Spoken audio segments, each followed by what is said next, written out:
ഹരി ഓം. എല്ലാവർക്കും നമസ്കാരം. മന്ത്രം ഒരിക്കൽ മനസ്സിലാക്കിയാൽ പിന്നെ അത് മതി. പിന്നെ അത് പ്രത്യേകം ജപിച്ചതുകൊണ്ട് പ്രത്യേകിച്ച് ഒരു ഗുണമൊന്നുമില്ല. ഓം നമോ ഭഗവതേ വാസുദേവായ. ഭഗവതേ ഇതാണ് വാസുദേവായ. പകാരം ഭൂമി ഗന്ധമാനയോഹോ ഭൂമൗ ഭൂമി. സു സലീലം ജലം.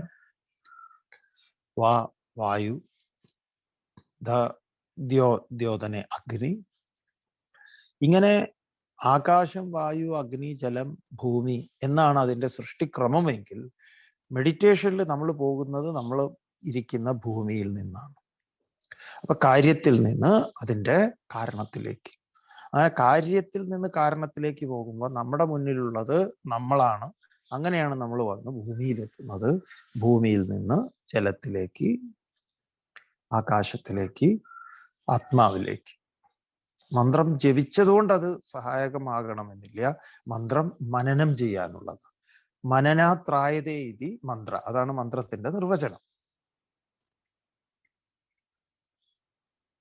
അപ്പൊ ഇത് നിങ്ങളുടെ ഭാഗത്തു നിന്നും കൂടെ മനസ്സിലാവാത്തവർക്ക് നിങ്ങളുടേതായിട്ടുള്ള കുറച്ച് പ്രയത്നം ഇതിൽ ആവശ്യമാണ്.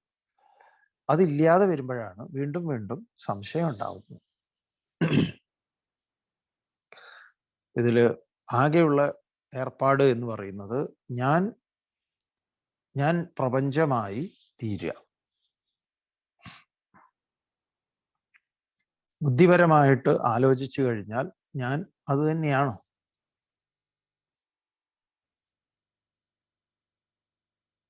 ഒരു തെങ്ങിന്റെ, നമ്മുടെ വീട്ടിന്റെ ഉമ്മർത്ത് ഇരിക്കുന്ന ഒരു മാവ് എന്താ പറയാ, നല്ല പാകമായിട്ടുണ്ട്, അതൊന്ന് പഴുത്തു, അങ്ങനെ അത് ഇങ്ങനെ ഉമ്മർത്ത് ഇങ്ങനെ ഇരിക്കുക. ഏതായാലും കോവിഡൊക്കെ അല്ലേ, പ്രത്യേകിച്ച് ജോലി ഒന്നും ഇല്ലല്ലോ. അങ്ങനെ അവിടെ കസേരയിൽ ഇരിക്കുക. അപ്പോൾ ഭാര്യ കൊണ്ടുവന്ന് മാങ്ങ നന്നായിട്ട് തോലിയൊക്കെ ചെത്തി എന്താ പറയാ, പീസാക്കി ഒരു പ്ലേറ്റിൽ കൊണ്ടുവച്ചു. അപ്പൊ അതിങ്ങനെ എടുത്ത് കഴിക്കുക. മതി, കഴിച്ചോളൂ, നിങ്ങൾക്ക് സമാധി അവസ്ഥയിലേക്ക് പോകാൻ പറ്റും. ആ കുറച്ചൊരു ചിന്ത ഉണ്ടായാൽ മതി. അപ്പൊ തന്നെ ഭാര്യ പറഞ്ഞു, കുറച്ചും കൂടെ ഉണ്ട് കേട്ടോ, നല്ല പാകമായി നിൽക്കുന്നുണ്ട്, ഒന്ന് പറിച്ചു കഴിഞ്ഞാൽ നമുക്കിത് ഇവിടെ വെക്കാം, ആർക്കെങ്കിലും ഒക്കെ കൊടുക്കാം. അതെ. അപ്പൊ ഇപ്പം മാവ് നമ്മുടെ ഉമ്മർത്ത് അവിടെ ഉണ്ട്. എൻ്റെ കയ്യിൽ അതിൽ നിന്നുണ്ടായിട്ടുള്ള പഴമുണ്ട്. നമ്മളിങ്ങനെ ഓരോന്ന് ശാപ്പിടുക. എന്താ ഈ ശാപ്പിട്ട് കഴിഞ്ഞാൽ സംഭവിക്കുന്നത്? ആ ശാപ്പിട്ട മാങ്ങയിലൂടെ നിങ്ങൾക്ക് പോകാൻ പറ്റിക്കഴിഞ്ഞാൽ അത് നമ്മുടെ എന്താ പറയാ, അന്നനാളത്തിലൂടെ നമ്മുടെ ആമാശയത്തിലെത്തും. അവിടെ ദഹന പ്രക്രിയാദികൾക്കൊക്കെ അത് വിധേയമാവും. എന്നിട്ടോ അത് പലതായിട്ട് നമ്മൾ പഠിക്കാൻ പോകുന്ന ഒരു ഉപനിഷത്തിൽ അത് പറയുന്നുണ്ട്, എന്തൊക്കെയാ സംഭവിക്കുന്നത്. നമ്മൾ കഴിക്കുന്ന ആഹാരം എന്താവുന്നു, ആ കഴിക്കുന്ന ആഹാരത്തിൽ എന്തൊക്കെയുണ്ട്. അപ്പൊ അത് മജ്ജയായി, മാംസമായി, രക്തമായി, അതുപോലെ മലവും മൂത്രവുമായി. മലമൂത്രാദി പുറത്തേക്ക് പോകുന്നു. ആ പോയ മലമൂത്രാദികളെ ഈ വൃക്ഷങ്ങൾക്ക്, ആ മാവിൻ്റെ ചോട്ടിൽ തന്നെയാണ് ഇത് നടത്തുന്നത് എങ്കിൽ ആ മാവ് അതിനെ എടുക്കും. എന്നിട്ടോ ഈ മാങ്ങയ്ക്ക് കുറച്ചുകൂടെ മാധുര്യമൊക്കെ നൽകിയിട്ട് തിരിച്ചും തരും. ഇതാണ് ഈ ഏവം പ്രവർത്തിതം ചക്രം. അപ്പൊ ഈ മാങ്ങ കഴിച്ച് ഏതാനും മണിക്കൂറുകളൊക്കെ കഴിയുമ്പോഴേക്കും ആ മാങ്ങ ഞാൻ എന്ന് പറയുന്ന ഈ ഇട്ടാവട്ടം ശരീരത്തിനകത്ത് പിന്നെ അതിനൊരു വേറിട്ട് നിൽപ്പില്ല. അവിടെ അത് നമ്മളായി തീരുന്നു. ഇങ്ങനെ ചെറിയ ചെറിയ ബുദ്ധി മാത്രം ഉപയോഗിച്ചാൽ പെട്ടെന്ന് ഈ വഴിയിലേക്ക് അങ്ങോട്ട് നമുക്ക് കടക്കാൻ പറ്റും. അപ്പൊ മാങ്ങ അങ്ങനെ മാവും മാങ്ങയും അങ്ങനെ നിൽക്കുമ്പോഴാണ് തൊട്ടപ്പുറത്ത് തെങ്ങുണ്ട്. രാവിലെ ചട്ടണിയും കൂട്ടി ഇഡ്ഡലിയൊക്കെ നല്ലോണം തട്ടി വിട്ടതാ. എടാ, നീയും എനിക്ക് അന്യനല്ലല്ലോ, നീയും എൻ്റെ ഉള്ളിൽ ജീവിക്കുന്നുണ്ടല്ലോ ഇപ്പം. അപ്പൊ തെങ്ങ് പറയും, എടാ പൊട്ടാ, ഞാനും ഇവനും ഒക്കെ തന്നത് കൊണ്ടാണ് നീ ഇങ്ങനെ സംസാരിക്കുന്നത് തന്നെ. നിന്റെ വാക്ക് തന്നെ ഞങ്ങളിൽ നിന്ന് കടമെടുത്ത. ശരിയാ. ഇങ്ങനെ ഓരോന്നും നോക്കിക്കഴിഞ്ഞാൽ അപ്പൊ നമ്മളൊന്നും വേറെ ആയിരുന്നു. ആരാ പറഞ്ഞത്? തെങ്ങ് നമ്മളോട് പറയും, നിന്റെ തലമണ്ടയിൽ ഞാൻ ഇടയ്ക്ക് വീഴണം എന്ന് കരുതാറുള്ളതാ നിന്റെ വെളിപാട് നിനക്ക് ഉണ്ടാവാൻ. പിന്നെ പോട്ടെ, എന്നെ കുറിച്ച് നാട്ടുകാരും പഴയ പൂർവികർ മുതൽ പറഞ്ഞിട്ടുണ്ട്, തെങ്ങ് ചതിക്കൂലെന്ന്. അതിന് ദോഷം വേണ്ടാന്ന് കരുതിയിട്ടാ. അല്ലെങ്കിൽ നീ ഇടയ്ക്ക് എൻ്റെ ചുവട്ടിൽ വരുമ്പോൾ ഞാൻ പലപ്പോഴും ആലോചിച്ചിട്ടുണ്ട്, ഒന്ന് നിർത്തലയ്ക്ക് വീഴണമെന്ന്. അത് പറയും. നമുക്ക് ഈ വിശ്വവുമായി തീരാൻ പെരുത്ത് ബുദ്ധിയൊന്നും വേണ്ടെന്ന്, കുറച്ച് മതി. പക്ഷെ അത് കുറച്ചെങ്കിലും നമ്മൾ അത്തരത്തിലൊരു അതിനെയാണ് നമ്മൾ ഈ ധ്യാനാവസ്ഥിത മനസ്സ് എന്ന് പറയുന്നത്. അതിങ്ങനെ ഒരു സട്ടിലാവുകയാണ്. അവിടെ വേറെ പ്രത്യേകിച്ച് ഏർപ്പാടുകളൊന്നുമില്ല. അതാണ് ഈ തന്മയി ഭാവം. തത് മയി, അത് ഞാനാവുന്ന അവസ്ഥയാണ്. അതിനോട് താതാത്മ്യപ്പെടലാണ്. ഒന്നുമില്ല പെടാൻ. ഈ കുമിള ജലാണ് എന്ന് അറിയുന്നത് പോലത്തെ ഒരു ഏർപ്പാടാ. അതാണ്. വേറിട്ട് നിൽക്കുക എന്നുള്ളത് അജ്ഞാനമാണ്. അജ്ഞാന തലത്തിൽ വേറിട്ട് നിൽക്കുന്നു. അത് നമ്മൾ ഒരു വേറിട്ട ഒരു അവസ്ഥയല്ല, നമ്മൾ ഇതിന്റെ ടോട്ടാലിറ്റിയുടെ ഭാഗമാണ്. അതല്ല എന്ന് എന്നിൽ രൂഢമൂലമാകുന്നതിന് എനിക്ക് ഒരുപാട് ഇതുണ്ട്. അതിനെയാണ് ശങ്കര ഭഗവത്പാദരൊക്കെ പറയുന്ന, വളരെ സിമ്പിളായിട്ട് പറഞ്ഞിട്ടുള്ള ജാതി, നീതി, കുലം, ഗോത്രം, നാമം, രൂപം, ഗുണം, ദോഷം, ഇതൊക്കെ വർജിതം, ഉപേക്ഷിക്കണം. എന്നിട്ടോ ദേശകാല വിഷയാദിവർത്തിയത് ബ്രഹ്മതത്വമസി ഭാവയാത്മനി. ദേശം, കാലം, വിഷയം ഇതിനെയൊക്കെ അതിവർത്തിച്ച് നിൽക്കുന്ന ആ ബ്രഹ്മം, അത് നീ ആകുന്നു. ഇത് ഭാവയ ആത്മനി, നീ ഭാവന ചെയ്താൽ.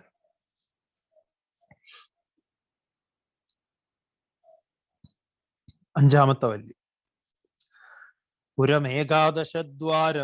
പുരമേകാദശദ്വാരം അജസ്യാവക്രചേതസ അനുഷ്ഠായ ന ശോചതി വിമുക്തശ്ച വിമുച്യതേ ഏതത് വൈ തത്.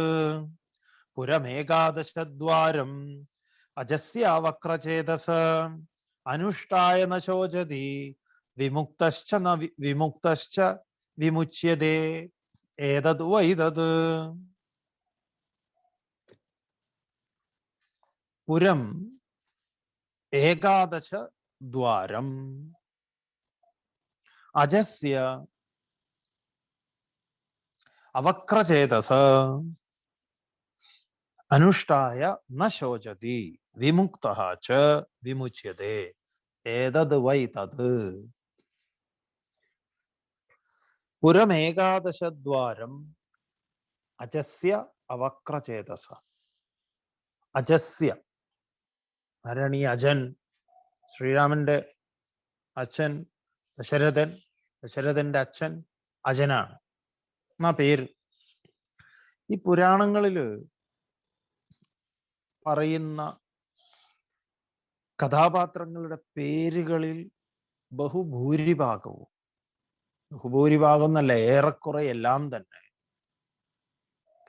ഈ വേദത്തിൽ പറയപ്പെട്ടിട്ടുള്ള മൂല്യങ്ങളുടെ, അല്ലെങ്കിൽ ഏതൊന്നിനെ കുറിക്കാനാണോ അത് ഉപയോഗിച്ചിട്ടുള്ളത്, അതിനെ കഥാപാത്രവത്കരിച്ചിട്ടുള്ളതാ. ഇതാണ് നമുക്ക് പിടികിട്ടാത്ത ഒരു രഹസ്യം.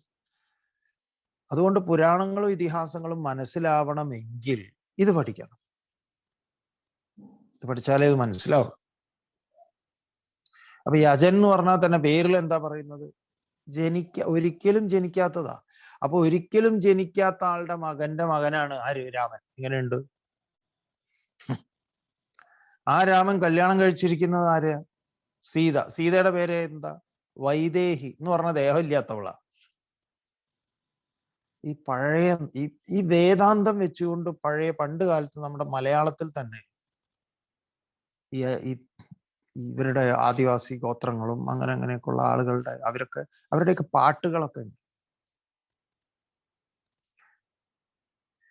അങ്ങനെയുള്ള ഈ നന്ദനാരുടെ കവിതകളൊക്കെ ഉണ്ട്.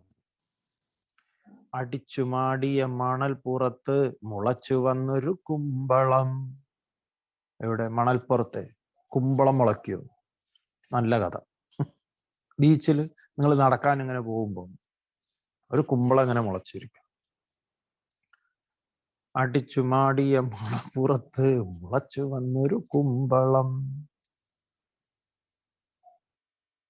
ആ കുമ്പളത്തിന് എന്ത് ചെയ്യണം? നമ്മൾ എന്ത് ചെയ്യണം? കാലില്ലാത്ത കാലുണ്ട് പന്തലിടണം കണ്ടവരെ. കാലില്ലാണ്ട് പന്തലിടണം. മൂടില്ലാത്ത കുടം കൊണ്ട് മുക്കി നനയ്ക്കണം കണ്ടവരെ. ആ കുടം ഏത് കുടമാണ്? മൂടില്ല. ആ കുടം കൊണ്ടാണ് വെള്ളം അതിന് നനയ്ക്കേണ്ടത്. തായില്ലാത്ത കൈക്കോട്ടുണ്ട് വെട്ടി നിരത്തണം കണ്ടവര്. വേദാന്തത്തിന്റെ അങ്ങേ തലയാണ്. നമ്മൾ വിചാരിച്ചു ഇവിടെ കുറച്ച് പാൻറ് ഷർട്ട് ഇട്ട് നടക്കുന്ന കുറച്ച് ആളുകൾക്കാണ് ബുദ്ധിയുള്ളത്. നമുക്ക് വാസ്തവത്തിൽ ഇല്ല എന്ന് പറയേണ്ടി വരും. ഈ സാധനം വെച്ചിട്ട് കഥയും കവിതയും പാട്ടും നൃത്തവും ഡാൻസും ഇതെല്ലാം അവതരിപ്പിച്ചിട്ടുണ്ട് ഇവിടെ. മനീഷ പഞ്ചകം ശങ്കരാചാര്യരുടേത് പിന്നെ കണ്ണൂർ പ്രദേശങ്ങളിലൊക്കെ 1200 വർഷം മുമ്പാണല്ലോ ശങ്കരാചാര്യർ അത് പറഞ്ഞത്. അത് വലിയൊരു സാമൂഹിക വിപ്ലവമല്ലേ അത് ഉണ്ടാക്കിയത്. അതാണ് ഈ പൊട്ടൻ തെയ്യം എന്ന് പറയുന്നത്. ഈ പൊട്ടൻ തെയ്യം എന്നൊക്കെ ഈ പൊട്ടന്മാര് മനസ്സിലാവാത്തപ്പോ പറഞ്ഞതാണ്. സംഗതി കോൺട്രഡിക്ഷൻ ഇതാണ്. ഇതിന്റെ പറച്ചിലാചാദ്യാണ്.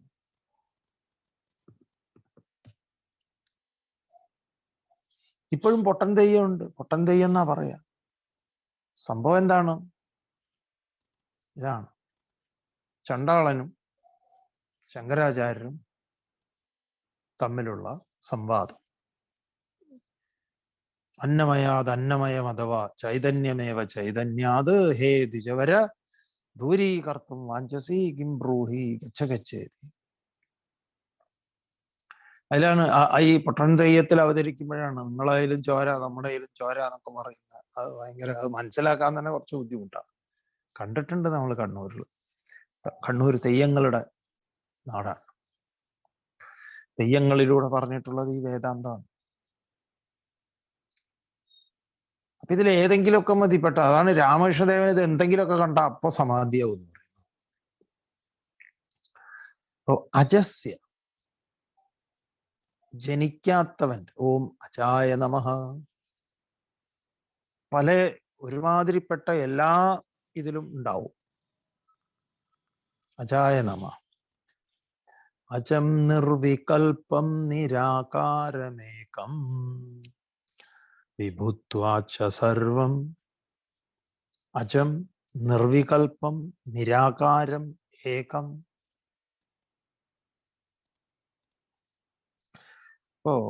അജസ്യ ജനി മൃതി വികാരങ്ങളൊന്നും ഇല്ലാത്ത, അതിനെക്കുറിച്ച് പറയുന്നതാ. ഒരിക്കലും അത് ജനിച്ചിട്ടില്ല, അതുകൊണ്ട് തന്നെ അതിന് മരണവുമില്ല.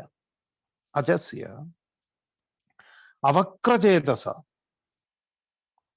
യാതൊരു വിധത്തിലുള്ള വളവുമില്ല. അതുകൊണ്ട് ശുദ്ധബോധസ്വരൂപമായിട്ടുള്ള അതിന് ഏകാദശദ്വാരം പുരം.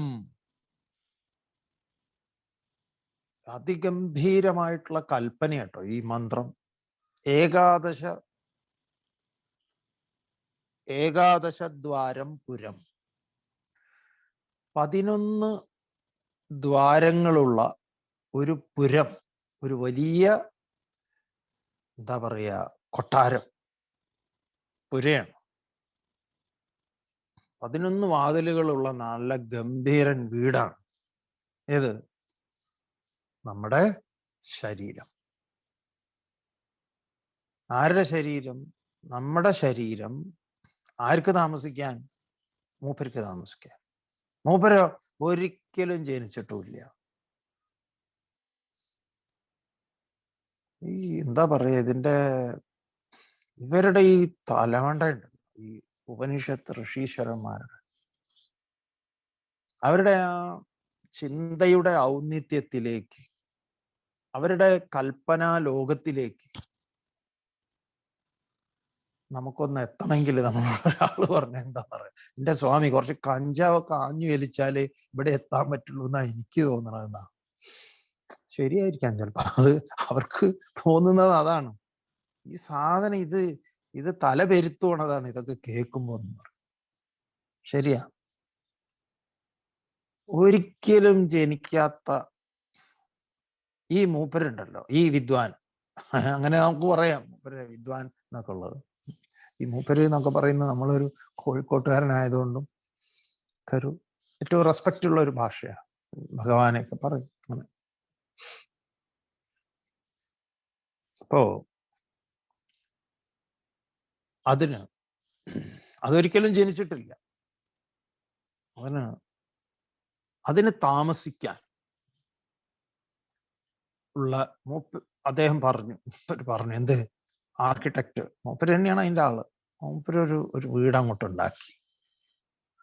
11 വഴികളുണ്ട്, ദ്വാരങ്ങളുണ്ട്. മൂപ്പർക്ക് എതിലേ വേണമെങ്കിലും ഇറങ്ങി പോവാം, കയറുകയും ചെയ്യാം. കയറി വരും, എപ്പോ വേണമെങ്കിലും ഇറങ്ങിപ്പോവും. ഇത് ഈ കിളി പോലെയാണ്, കിളിയെ പോലെ, കൂട്ടിലിട്ട കിളിയെ പോലെ. അങ്ങനെ കൂട് തുറന്നു വെച്ചിരിക്കുന്നുണ്ട്. കിളി പുറത്തേക്കും പോവും, അകത്തേക്കും വരും. നമ്മുടെ കിളികൾ തുറന്നു വെച്ചാൽ ഒറ്റ പോക്ക് പോവും, പിന്നെ അകത്ത് കയറില്ല. ഇത് അങ്ങനെയല്ല, ഇത് അത്ഭുതമാണ്. ഇതിങ്ങനെ അകത്തേക്കും കയറും, അകത്ത് കയറും, പുറത്തിറങ്ങും പ്രാണനിലൂടെ.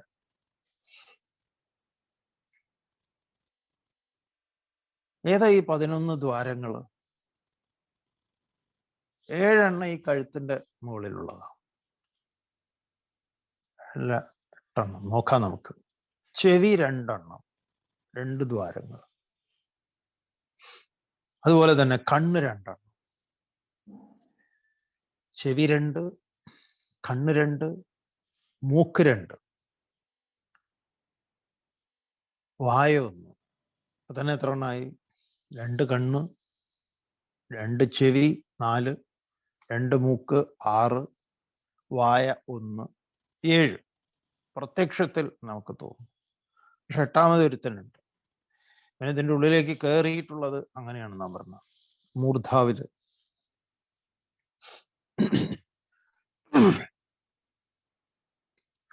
അതിന് നമ്മുടെ ഈ വേദാന്ത ശാസ്ത്രത്തിന്റെ ഭാഷ സുഷുമ്ന എന്നാണ്, സുഷുമ്ന നാഡി. അതാണ് പ്രസവിച്ച് ആ കുട്ടികൾ 1, 2 ഒരു ഏകദേശം നമ്മൾ പറയുന്ന തലയുറക്കുക എന്ന് പറയും കുട്ടികൾ. ഈ ഇവിടെ നോക്കിക്കഴിഞ്ഞാൽ അവിടെ ഒരു കുഴി പോലെ കാണാം, വളരെ സോഫ്റ്റ് ആയിട്ട്. അതൊരു അങ്ങനെ പതുക്കെ തൊട്ട് കഴിഞ്ഞാൽ അങ്ങനെ താഴ്ന്ന് അതിൽ സ്പന്ദനം ഉണ്ടാവും. അതുവഴിയാണ് ജീവൻ പ്രവേശിക്കുന്നതെന്നാണ് ശാസ്ത്രം പറഞ്ഞിട്ടുള്ളത്. അതൊരു ദ്വാരമാണ്. ആയുർവേദം ശിരസിന് ഈ ഭാഗത്ത് വളരെ പ്രാധാന്യം കൊടുക്കുന്നതാണ്. അതുകൊണ്ട് ഈ രാസ്നാദിയൊക്കെ ഇവിടെ പ്രയോഗിക്കാൻ പറയുന്നത്. ആയുർവേദത്തില് ഈ നമ്മുടെ ശരീരശാസ്ത്രത്തിൽ ഏറ്റവും നമ്മൾ അലോപ്പതിയെ അതിൻ്റെ ഈ പറഞ്ഞ സ്കാനിങ്ങും അതും ഇതൊക്കെ പറയുന്നുണ്ടെങ്കിലും അതിലെ മനുഷ്യ ശരീരത്തിനെ ശരിക്കും കീറി മുറിച്ച് പഠിച്ചിട്ടുള്ളത് ആയുർവേദത്തിലാണെന്ന് കാണാൻ പറ്റും ഇപ്പോഴും. പക്ഷെ അവരതിന് ഉപയോഗിച്ച ഉപകരണങ്ങൾ അത് ഓരോ ആചാര്യനാണ്. അലോപ്പതിയിൽ അങ്ങനെയല്ല, സ്റ്റെതസ്കോപ്പ് മേടിക്കാം നമുക്ക്. പക്ഷെ ഇവരുടെ കയ്യിലെ സ്റ്റെതസ്കോപ്പ് എന്ന് പറയുന്നത് ഇവരുടെ കൈ തന്നെയാണ്. അവരുടെ കൈ വെച്ച് അവര് അത് നോക്കും, കൈ കൊണ്ട് ഹീൽ ചെയ്യും. ഇതെല്ലാം സംഭവിച്ചിട്ടുള്ളതും സംഭവിച്ചുകൊണ്ടിരിക്കുന്നതുമാണ് ഇപ്പോഴും. അവർക്ക് അവര് കണ്ണ് നോക്കുന്നു, അറിയാൻ സാധിക്കും. ഇന്നലെ ഞങ്ങള് നല്ലൊരു ചടങ്ങുണ്ടായിരുന്നു നമ്മുടെ പട്ടം ബിഷപ്പ് ഹൗസിൽ.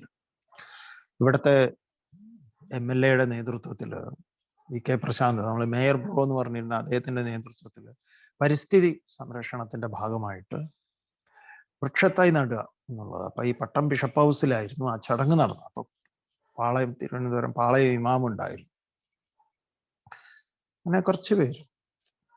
ഞങ്ങൾ ആ ചടങ്ങൊക്കെ കഴിഞ്ഞ് ഞങ്ങൾക്ക് തിരുമേനി നല്ല ഒരു നാടൻ ചായ സൽക്കാരമൊക്കെ നടത്തി.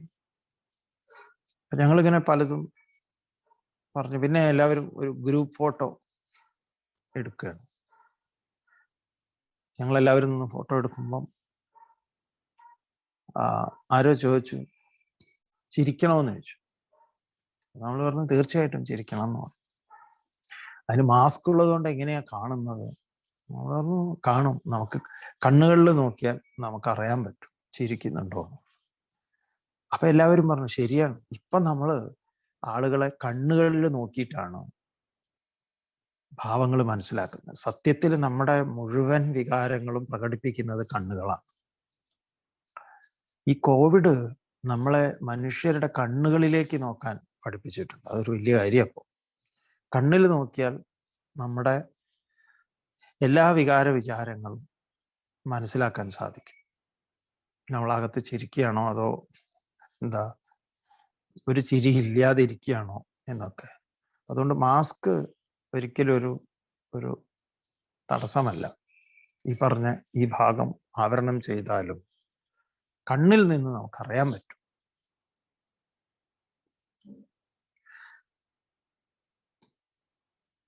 ഇവിടെ പറയുന്ന ഈ പറഞ്ഞ എന്താ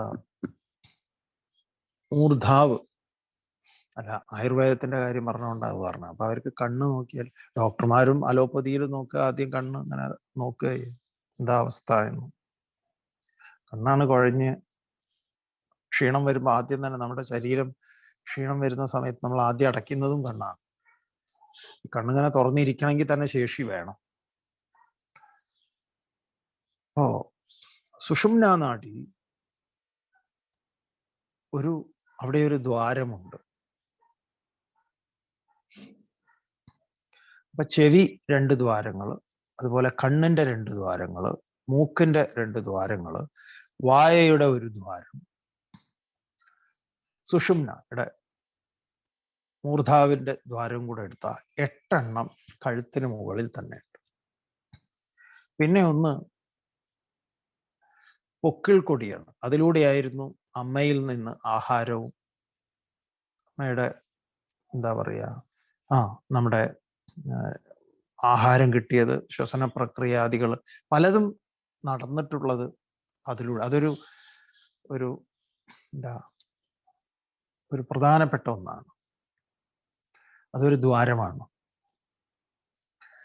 അപ്പൊ അതാണ് ഒന്ന് പൊക്കിള്. പിന്നെ 2 മലമൂത്ര വിസർജനാദികളുടെ 2 ദ്വാരങ്ങൾ. ഇത്രയായി കഴിഞ്ഞാൽ 11 ദ്വാരങ്ങളാണ്. ഇതൊരു എൻട്രൻസ് ആണ്. ഇതൊന്ന് കടന്നു കഴിഞ്ഞാൽ അനേകമുണ്ട്. ഈ 11-ൽ 2 എണ്ണത്തിനെ മാറ്റിയിട്ട് നവദ്വാരേ പുരേ ദേഹി എന്ന് ഭഗവത്ഗീതയിൽ കാണാം. 9 ദ്വാരങ്ങളുള്ള കവാടത്തോട് കൂടിയിട്ടുള്ള നമ്മൾ കുറിച്ച് പറയുന്നുണ്ട്. അവിടെ നാഭിയെയും സുഷുമ്നയെയും മാറ്റി നിർത്തിയാൽ ബാക്കിയൊക്കെ പറയും. ഉപനിഷത്ത് കുറേയും കൂടെ സൂക്ഷ്മമാണ്. അപ്പോ ഇതിലേതിലെങ്കിലും കൂടിയൊക്കെ ജീവൻ വരുന്നു എന്നല്ല, ജീവൻ പോവാൻ ഇതിന് ഏതും മതി. സുഷുമ്നയാണ് ജീവന്റെ പ്രവേശന ആയിട്ട് പറയുക, പ്രവേശനദ്വാരം എന്ന് പറയുന്നത്. ആ വന്ന വഴിയെ തന്നെ പോകുന്നതാണ് ഈ സമാധിയിൽ ചില യോഗി വര്യന്മാരൊക്കെ ആ സാധ്യതയെ ഉപയോഗിക്കുന്നു എന്ന് പറയാറ്. ചിലത് കണ്ണിലൂടെ, അതുപോലെ സാധാരണഗതിയിൽ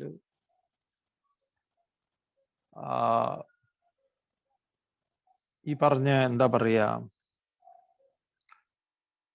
ചില സമയത്ത് ഈ ആയുർവേദത്തിൽ തന്നെ പണ്ട് കാലത്ത് നമുക്ക് ആശ്രയമായിട്ടുള്ളത് അത് തന്നെയാണല്ലോ.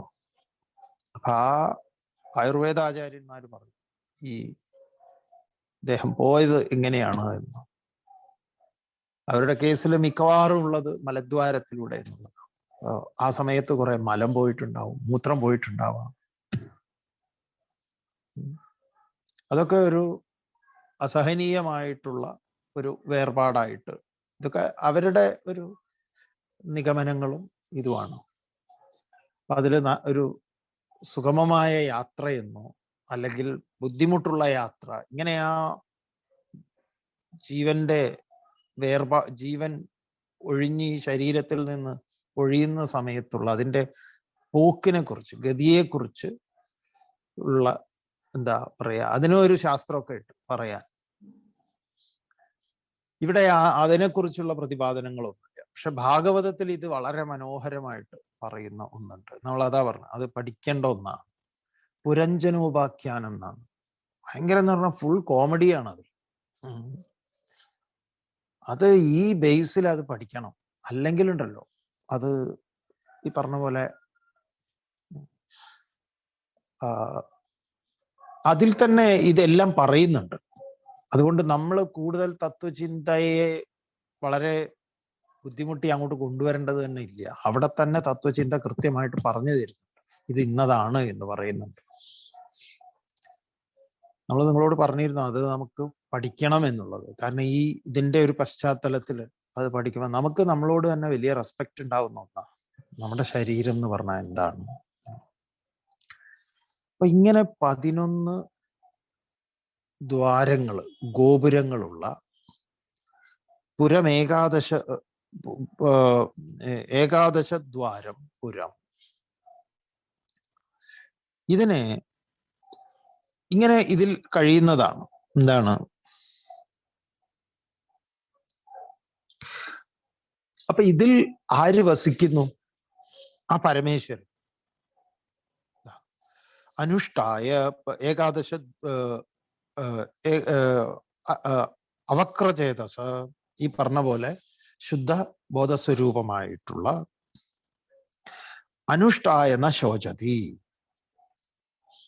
അനുഷ്ഠായ, അതിനെ അനുഷ്ഠാനം എന്ന് പറഞ്ഞാൽ അതിനെ ധ്യാനിച്ചാൽ, അതിനെ അറിയാൻ ശ്രമിച്ചാൽ ന ശോചതി, ദുഃഖം ഉണ്ടാവില്ല. കാരണം എന്താണെന്നറിയോ, മൂപ്പർക്ക് താമസിക്കാൻ വേണ്ടി മൂപ്പർ ഉണ്ടാക്കിയിട്ടുള്ള ഒരു ഭവനമാണ് നമ്മുടെ ശരീരം. മൂപ്പർക്കാണെങ്കിലോ മൂപ്പര് ജനിച്ചിട്ടുമില്ല, യാതൊരു വിധത്തിലുള്ള ഇടപാടുമില്ല. അപ്പൊ ഈ ശരീരത്തിനാണ് ജനനം ഉണ്ടായത്, അതുകൊണ്ട് ശരീരത്തിന് മരണമുണ്ട്. മൂപ്പര് ഇതിലേക്ക് വന്ന ഒരാളാണ്, അവർക്ക് വേണ്ടി ഉണ്ടാക്കിയതാണ് ഈ വീട്. മൂപ്പര് പല വീടുകൾ ഉണ്ടാക്കി. നമ്മൾ ഈ നാട്ടിൽ കാണുന്ന 2 നില 3 നില 5 നില സ്വിമ്മിംഗ് പൂൾ ഉള്ളതും അതും ഇതും, ഈ പുരഞ്ജനോപാഖ്യാൻ ഈ കോമഡികളാണ്. അയ്യോ ഭയങ്കര രസമാണ് ഈ സ്ട്രക്ചർ പണിതിട്ടുള്ളതിൻ്റെ. ഈ ഓരോ എൻട്രൻസിൽ ഓരോ ആളുകൾ നിൽക്കുന്നുണ്ട്.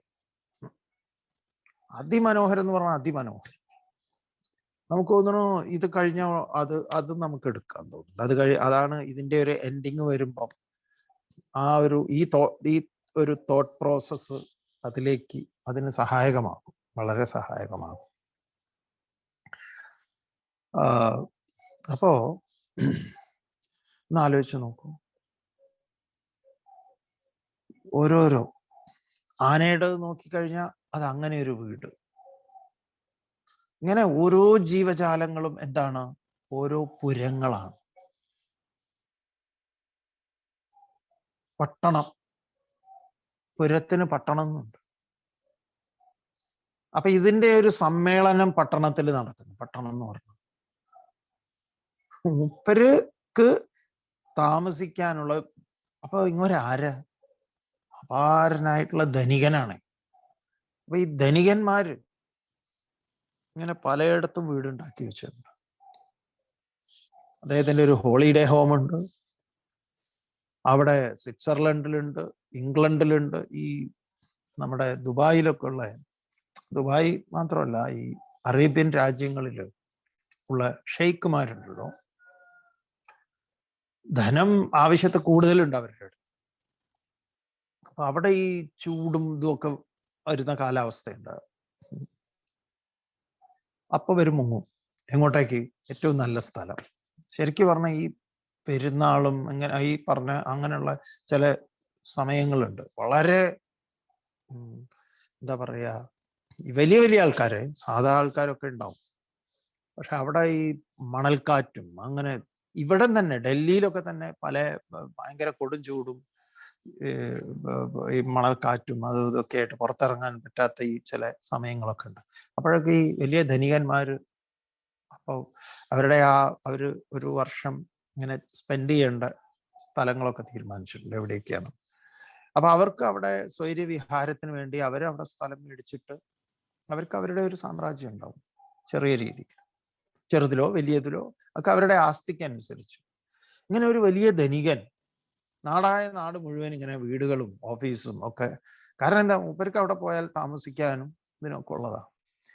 അപ്പൊ ഈ ഇതിന്റെ മൊത്തം ഓണർക്ക് താമസിക്കാൻ ഉള്ളതാണ്.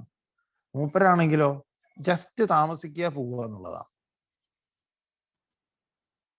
എതിലെ വേണമെങ്കിലും മൂപ്പര് പോവാം, ഏത് ഗേറ്റ് വഴി വേണമെങ്കിലും പോവാം. വന്ന് താമസിക്കുന്ന എത്ര കാലം മൂപ്പര് താമസിക്കുന്നുണ്ടോ ആ കാലയളവാണ് നമ്മുടെ ആയുസ്. ചിലപ്പോ ഒരു വർഷം, ചിലപ്പോ അല്ലെങ്കിൽ ജസ്റ്റ് ഒന്ന് വന്നു 2-3 ദിവസം നിന്നു, ഒന്ന് ആളുകളെയൊക്കെ നോക്കി, ബോറടിച്ചു, മൂപ്പര് ഒറ്റ പോക്ക.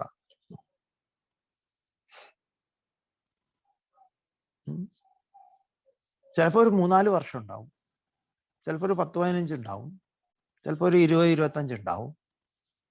ചിലപ്പോ മൂപ്പരുണ്ടല്ലോ, മൂപ്പർക്ക് വലിയ ഇഷ്ടാവും. അങ്ങനെ മൂപ്പര് 90, 92, 91,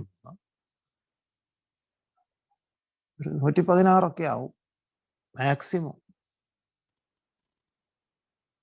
പിന്നെ മൂപ്പരും അങ്ങോട്ട് ഇറങ്ങും. നിങ്ങൾക്ക് ഒരു ഇംഗ്ലീഷ് സിനിമ നമ്മൾ പറയാം, അതിന്റെ ഒരു ഹരി മിക്കവാറും അത് ഇടും. അതിന്റെ ഹരിപ്പം പറയുമ്പോ അത് ഇട്ടോളും, ഗ്രൂപ്പിലിടും, നിങ്ങൾ കാണണം. അതായത് ലൈഫും ഡെത്തും തമ്മിലുള്ള ഒരു, മുമ്പ് പ്രഭാഷണത്തിൽ പറഞ്ഞിട്ടുണ്ടോ എന്ന് സംശയമുണ്ട്, ഒരിക്കൽ കൂടി ഇവിടെ പറയുക. അവർ രണ്ടുപേരും തമ്മിലുള്ള ഒരു എന്താ പറയാ, അവർ രണ്ടുപേരുമാണ് ഇതിലെ കഥാപാത്രങ്ങൾ.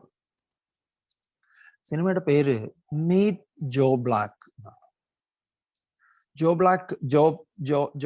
ജോ ബൈഡൻ, ബൈഡന്റെ ഫസ്റ്റ് നെയിം ആണ് ജോ ബ്ലാക്ക്.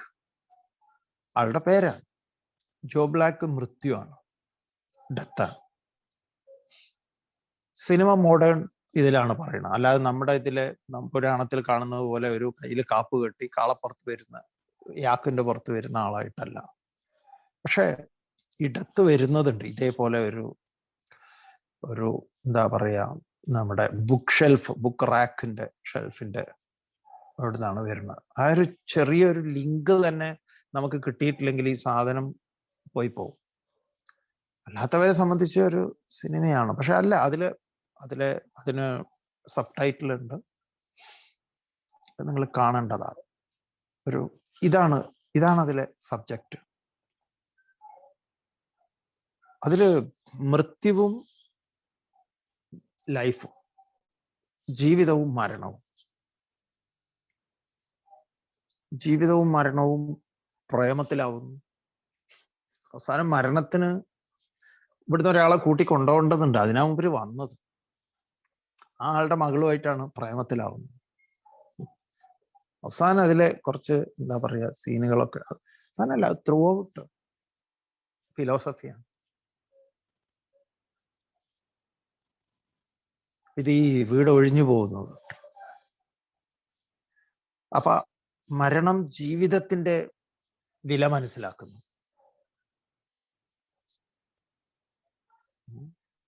ഭയങ്കര രസമാണ്. ഇവൻ 100 കൊല്ലമൊക്കെ ഇരിക്കും. തൃപ്തിയായി കഴിഞ്ഞ മൂപ്പര് അവസാനം ആ വീട് ഒഴിയും. ഇങ്ങനെ ഇതൊരു എന്താ പറയാ, ഇതിലൊരു നമുക്കൊരു ഉപമ പോലെ പറഞ്ഞതാ. ഇങ്ങനെ കോടാനുകോടി വീടുകളാവുമ്പോൾ ഒട്ടനെ നമ്മുടെ സംശയം എന്താണെന്ന് അറിയാം. അപ്പൊ കോടാനുകൂടി ആത്മാക്കൾ ഉണ്ടോ? ദയവ് ചെയ്തില്ല. അപ്പൊ എൻ്റെതിലൊരു ആത്മാവ്, അപ്പൊ അപ്പുറത്തേലൊരു ആത്മാവല്ലേ? അല്ല. ഇവൻ ഇങ്ങനെ താമസിക്കുക, ഇവൻ ജനിച്ചിട്ടേ ഇല്ലല്ലോ. ഇങ്ങനെ കയറി ഇറങ്ങി പോയിക്കൊണ്ടിരിക്കണം. നമുക്കിത് എന്തിനാ പറഞ്ഞു തന്നെന്ന് പറഞ്ഞാൽ, അതിനെ ധ്യാനിച്ചാൽ പിന്നെ എന്താ എന്നാ ശോചതി, ഞാനിതാ ഇല്ലാണ്ടാവുന്നേ എന്നുള്ള ഒരു വേദന ഉണ്ടാവില്ല. ദുഃഖത്തിന് അവകാശമില്ല. എന്നാ ശോചതി വിമുക്തശ്ച, പിന്നെയോ അദ്ദേഹം മോചിതനാണ് എല്ലാറ്റിൽ നിന്നും. എന്നിട്ടോ വിമുച്യതേ, ഇതിനെ വിടുന്നു. ഇപ്പൊ ദേഹത്തെ വിടുന്നു എന്ന് പറഞ്ഞാൽ തനിക്ക് ദേഹവുമായിട്ട് ബന്ധമില്ല. അപ്പൊ ഈ ഉടമയാണ് ഞാൻ. ദേഹോ നാഹം കോഹം സോഹം. അഹം ന ദേഹ, പിന്നെയോ അഹം സ അഹം, അവനാണ് ഞാൻ.